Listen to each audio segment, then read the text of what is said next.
जी नाज़रीन, इस टाइम हम मौजूद हैं एडवोकेट फ़हमीद नवाज़ के ऑफ़िस में और आज हम आपको बताने वाले हैं कि यहाँ पे जितने भी ओवरसीज़ पाकिस्तानी हैं, अक्सर उनके जो पासपोर्ट वो ब्लैक लिस्ट में आ जाते हैं। इमिग्रेशन के मसाइल से उनका सामना करना पड़ता है और लोग ट्रैवल नहीं कर पाते। उसके बारे में हम आपको जो है ना एडवोकेट फ़हमीद साहब से आप उनसे पूछेंगे कि वो किस तरह इस परेशानी से जो छुटकारा हासिल कर सकते हैं और क्या जो मसाइल उनको पेश आते हैं, तो उनके लिए उनके पास क्या हल है? जी, मैडम पहले तो मैं बहुत ज़्यादा शुक्रगुज़ार हूँ आपके चैनल का जिन्होंने इस इतने बड़े मौज़ू के ऊपर बात करने के लिए मुझे बुलाया। तो ये बड़ी तादाद में लोग जो ट्रैवल करते हैं फ़ॉरेन कंट्रीज़ में या फ़ॉरेन कंट्रीज़ से आते हैं, तो उन्हें ना इमिग्रेशन के ऊपर ये मसले पेश आते हैं कि इमिग्रेशन में जो अदारे हैं वहाँ पे उन्हें रोका जाता है कि आपका पासपोर्ट ब्लैक लिस्ट है, आपको ट्रैवल नहीं करने दिया जाएगा या आपको एंटर नहीं होने दिया जाएगा। तो आईन पाकिस्तान इसकी हिफ़ाज़त करता है अपने शहरी की, जो कि पाकिस्तान के सिटीज़न हैं उनकी। तो इसके ऊपर जो आम लोग जो हैं उन्हें पता नहीं होता, वो वहाँ पे ब्लैकमेल हो जाते हैं और इमिग्रेशन के वहाँ पे लोग होते हैं और उन्हें पता नहीं होता कि इमिग्रेशन के लोगों से कैसे बात करनी है।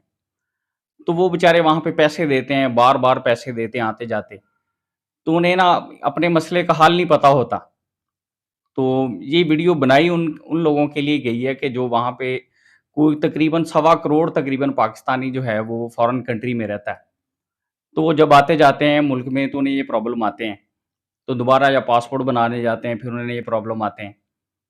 तो इसका बेहतर हल ये है कि आप एक कोर्ट में आएँ, कोर्ट में जो अदारा है आपको तंग कर रहा है या कुछ लोग हैं ब्लैकमेल करते हैं।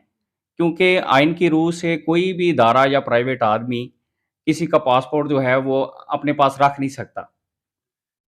तो अगर एफआईए वाले आपका पासपोर्ट रख लेते हैं, नॉर्मली हमारे पास लोग आते हैं, वो ये कहते हैं जी कि एफआईए वालों ने हमारा पासपोर्ट जो है ब्लैक लिस्ट कर दिया है। तो वो हमें पासपोर्ट नहीं देते, ना हमें ट्रैवल करने देते हैं। तो उल्टा तंग करते हैं, वहाँ पे वो छोटी-मोटी एफआईआर भी होती है उनके खिलाफ। तो आईन पाकिस्तान इसकी तहफ़्फ़ुज़ करता है, अगर आपने कोई कसूर नहीं है, आपने कोई इल्लीगल काम नहीं किया, तो आईन पाकिस्तान आपकी तहफ़्फ़ुज़ करता है, तो कोर्ट आपको आपका पासपोर्ट दिलवाता है और आपको जो लोग आपको तंग कर रहे होते हैं, उनके अगेंस्ट भी कार्रवाई होती है। तो सर अगर कोई खुदा न ख़ास्ता कोई दुश्मनी में या कोई ऐसे मसाइल हो जाते हैं आपस में और लोग इधर एप्लीकेशन दे देते हैं कोर्ट में कि फ़लाँ बंदे ने हमारे साथ ज़्यादती की है, तो उसको जो है ना ब्लैक लिस्ट कर दिया जाए। और कोर्ट जो है ना वो उसको ब्लैक लिस्ट कर देती है और वो बंदा उधर बैठा होता है और जब वो अपना पासपोर्ट बनवाने जाता है या एयरपोर्ट पे जाता है तो उसे पता चलता है वो तो ब्लैक लिस्ट है। उसका क्या हल है फिर?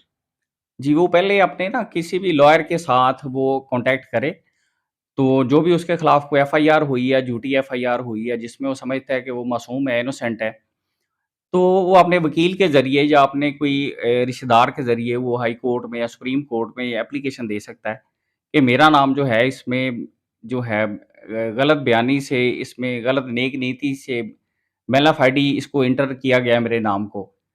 तो जिसकी वजह से मुझे आने-जाने में दुश्वारी आ रही है। तो जब तक मेरा जुर्म साबित नहीं हो जाता, तब तक मेरा नाम जो है एग्ज़िट कंट्रोल लिस्ट से निकला निकाला जाए। तो ये तो इस तरह करके उसका तो मसला हल हो सकता है। सर वो उसके लिए ये है कि वो जो बंदा उधर बैठा है वो ट्रैवल करके अपने मुल्क में अगर आना चाहता है, लेकिन वो आ नहीं पाता क्योंकि उसका जो पासपोर्ट वो ब्लॉक हुआ होता है। तो उसके लिए वो उसको यहाँ पे कोई पावर ऑफ अटॉर्नी देनी पड़ती है या क्या तरीका है उसका? वो ज़रा बताइएगा। जी, जी। अगर वो किसी फ़ॉरेन कंट्री में रहता है, वो उस कंट्री में जो पाकिस्तान की एम्बेसी होती है, उसके थ्रू वो पावर ऑफ अटॉर्नी भेजता है अपने लॉयर को या अपने किसी रिश्तेदार को, कि उसकी जो भी इस कंट्री में जिस कंट्री में वो जाना चाह रहा है, वहाँ पे कोई प्रॉब्लम उसको चल रहा है, पासपोर्ट का इश्यू है, वो ट्रैवल करने में उसको दुश्वारी है। तो उसका दोस्त या कोई उसका रिश्तेदार या उसका कोई लॉयर उसके बिहाफ़ पे कोर्ट में रिट दायर करता है कि ये जो बंदा है, ये जो एफआईआर मेरे खिलाफ या मेरे क्लाइंट के खिलाफ दायर की गई है, ये बेबुनियाद है, क्योंकि वो तो इस कंट्री में था ही नहीं। तो उसका नाम ना मिसयूज़ किया जा रहा है, उसको एंटर किया जा रहा है, ब्लैकमेल किया जा रहा है। तो जबकि वो इस कंट्री में था ही नहीं और उसका नाम जो है वो कोर्ट फिर निकाल देती है, हुक्म देती है, वो कोर्ट से ये मामला हल हो जाता है। तो सर एक और इन्फॉर्मेशन लेनी थी कि एक ब्लड रिलेशन होता है, एक लॉयर होता है, एक कोई फ्रेंड होता है, तो जो पावर ऑफ अटॉर्नी है वो किनके नाम आ सकती है? ये थोड़ा तफ़सील से बताइएगा, लोग अक्सर कन्फ्यूज़ करते भी हैं और होते भी हैं। जी, जी। ये पावर ऑफ अटॉर्नी जो है वो अपने भाई को, बहन को भी भेजी जा सकती है। अगर आपका वो फैमिली फ्रेंड है जिसके ऊपर आपको ट्रस्ट है कि जो आपकी मदद कर सकता है, या अगर आपका कोई कौंसल है, जैसे कि वकील आप हायर कर लेते हैं, जो तो आपके कानूनी मामलात उसके को नाम भी पावर ऑफ अटॉर्नी आ उसके नाम सकती भी है पावर ऑफ अटॉर्नी आ और सकती किसी है। फ्रेंड के नाम भी आ किसी सकती फ्रेंड के नाम है। भी आ ज़रूरी सकती है। नहीं कि ब्लड रिलेशन हो, भाई या बहन ही हो। वो ज़रूरी नहीं है ऐसा। क्योंकि ये बड़ी लोग जो ना इस पे कन्फ्यूज़ होते हैं, बाज़ औक़ात उनका कोई इधर रिश्तेदार नहीं होता, अगर रिश्तेदार भी होते हैं तो वो इतना उनके लिए भाग-दौड़ नहीं कर सकते। तो यही सुना है कि भई कोई ब्लड रिलेशन ही हो, उसी को कोर्ट कबूल करता है, ये ज़रा तफ़सील से बताइए? हाँ जी, नहीं ऐसी कोई बात नहीं है। अगर आपका कोई ब्लड रिलेशन है, जैसे भाई है, बहन है, कोई कज़न है, या आपका कोई फैमिली फ्रेंड है जिसके ऊपर आपको ट्रस्ट है, या वो इस कानूनी मामलात को समझता है, तो आप उसके नाम भी एम्बेसी के थ्रू जो है पावर ऑफ अटॉर्नी भेज सकते हैं।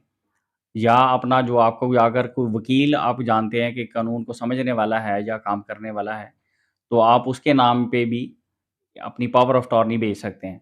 वो आपकी मदद कर सकता है आपके ये इमिग्रेशन के मामलात में ना। तो सर इमिग्रेशंस के और बहुत सारे मामलात होते हैं, लोगों के बाज़-औक़ात कोई सामान पकड़ा जाता है, बाज़-औक़ात इस तरह होते हैं कि आपके छोटी-मोटी जो वीज़े में कोई मिस्टेक्स होती हैं, जिसमें बहुत लेंथी काम हो जाता है, लोगों ने वापस जाके काम करना था। उसके लिए आप थोड़ा-सा गाइड करेंगे कि कैसे आप तक पहुँचे या कहाँ जाना चाहिए सबसे पहले? जी, जी। हाँ जी, मिस ये आम रूटीन का मामला है, और लोग इसमें बड़े ब्लैकमेल हो जाते हैं, बड़े परेशान होते हैं, और वहाँ पे जो इमिग्रेशन के लोग हैं, ज़रूरी नहीं है उनके पास पूरा नॉलेज होता है, और दूसरे से नॉलेज में भी वो आम लोगों को तंग करते हैं वहाँ पे। तो ये आम मामलात हैं।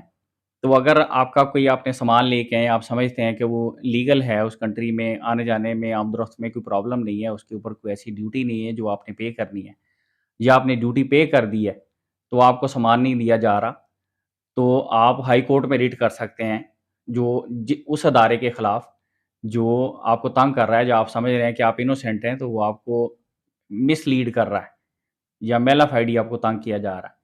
तो हाई कोर्ट में इसकी रिट होती है। तो हाई कोर्ट में रिट होने के बाद अब उस अदारे को बुलाया जाता है। अगर तो हाई कोर्ट उनके जो एलिगेशन उन्होंने लगाए हैं सैटिस्फाई हो जाए, तो ठीक, अदरवाइज़ फिर हाई कोर्ट उसके सामान को रिलीज़ करने का ऑर्डर जारी करती है। और अगर पासपोर्ट उन्होंने रख लिया है मैलाफ़ाइडी, तो हाई कोर्ट उसके ऊपर भी एक्शन लेती है, पासपोर्ट भी रिलीज़ करा के देती है। जो भी आईन पाकिस्तान तहफ़्फ़ुज़ देता है अपने सिटीज़न को, तो वो हाई कोर्ट या सुप्रीम कोर्ट उसके ऊपर एक्शन ले सकती है, और उसको चैलेंज भी किया जा सकता है। तो सर आमतौर पे मिथ है कि अगर आप पुलिस के पास चले जाएँ तो पहले से भी ज़्यादा परेशान होते हैं, अगर किसी वकील के पास चले जाएँ वो भी आपको मिसगाइड करते हैं। तो आप क्या समझते हैं कि जो वकीला है उसकी कितनी की फ़ीस या कितने के पैसे लगेंगे या कितना का आसान काम है ये अगर कोई बंदा अपने वकील को हायर करता है या कोई आप तक अप्रोच करता है?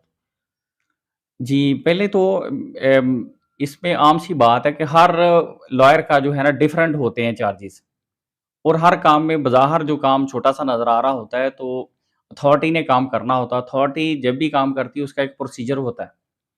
तो उस प्रोसीजर को ही जो लॉयर होते हैं या कानून के रखवाले होते हैं, उन्होंने उसके थ्रू ही काम करना होता है। तो दोनों में जब भी कोई एक ना एक तो गलत होता है, तो वकील का मकसद होता है कि मदद करना, मददगार होता है। अगर आपको कानूनी मामलात का नहीं पता, तो वकील आपको मदद फ़राहम करता है आपका मसला हल करने के लिए। तो बड़ी तादाद में लोग जो होते हैं, वो चाह रहे होते हैं कि फटाफट उनका मसला फ़ौरन हल हो जाए। तो उनको पता नहीं होता ये मामला लेंथी है या नहीं लेंथी। वो ट्रस्ट नहीं कर रहे होते एक अपने लॉयर के ऊपर, जिसका उनको नुकसान भी होता है। तो मैं ये नहीं कह रहा कि मैं वकील हूँ, तो मैं अपनी फ़ेवर की बात कर रहा हूँ।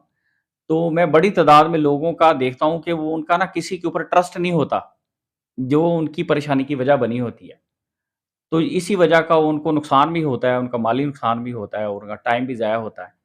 और बड़े कह लें कि नापसंदीदा वाक़या सामने आते हैं।